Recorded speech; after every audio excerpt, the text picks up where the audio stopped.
High, কেমন আছেন সবাই? আমি আবারও ফিরে আসলাম আপনাদের মাঝে। আশা করছি সবাই ভালো আছেন, সুস্থ আছেন। আমিও আপনাদের দয়ায় ভালো আছি এবং সুস্থ আছি। সবই আল্লাহর রহমত, আল্লাহর বিশেষ রহমত। এই আর কি। সুস্থ আছি বলেই ওয়ার্কআউট করতে পারছি। এই যে দেখুন, আমি লেগ পুল ডাউন ফ্রন্ট ওয়ার্কআউটটা করছি। আজকে আমাদের ব্যাক ডে। ব্যাকের ওয়ার্কআউটটি আজকে বেশি করবো। এটা আমার ফ্রেন্ড, সেম ওয়ার্কআউট করবে। Leg pull down front. এই দেখুন সে পজিশনটা কিভাবে ঠিক করে দিল। তারপরে এই যে পাটা সেট করবে, দেন সুন্দরভাবে এটা মারবে। এই যে দেখুন কত সুন্দরভাবে সে ফিল করছে আর মারছে। That's awesome, awesome.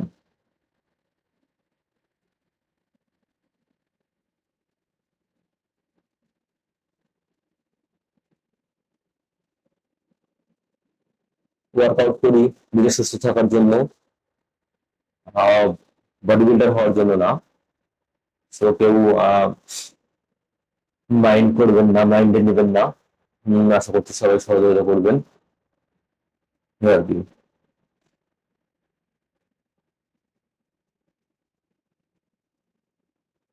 অনেকেই হয়তো অনেক কিছু ভাবেন যে হয়তো ওয়ার্কআউট করে বা জিম করে বডি বিল্ডার হওয়ার জন্য। আসলে সবাই কিন্তু বডি বিল্ডার হওয়ার জন্য জিম করে না, নিজের সুস্থ থাকার জন্য জিম করে। আর জিম জিনিসটা আসলে নিজের সুস্থ থাকার জন্য। বডি বিল্ডার খুব কম পার্সেন্ট হয়, কয়টা কয়জন হয় বডি বিল্ডার বলেন? এই আর কি। এই যে এটার একটা ভাই, কেউ খুব সুন্দর মারছে, সে একটু ফাস্ট মারছে এই আর কি। যাক, আল্লাহ ভরসা। সবাই দোয়া করবেন আমাদের জন্য, যেন আমরা সঠিকভাবে ওয়ার্কআউট গুলো করতে পারি।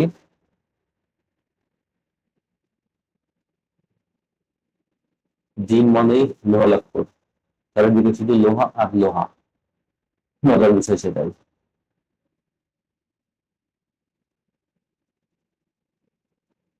ঠিক পজিশনটা ঠিকই আছে। এই যে সুন্দর আর কি।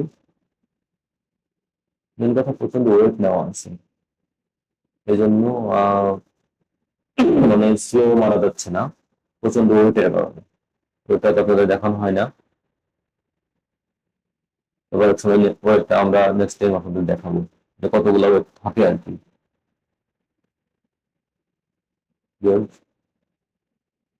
যাক, সবাই ভালো থাকবেন, সবাই ভালো থাকবেন, সুস্থ থাকবেন, আমার জন্য দোয়া করবেন। আল্লাহ হাফিজ। আসসালামু আলাইকুম রহমতুল্লাহ।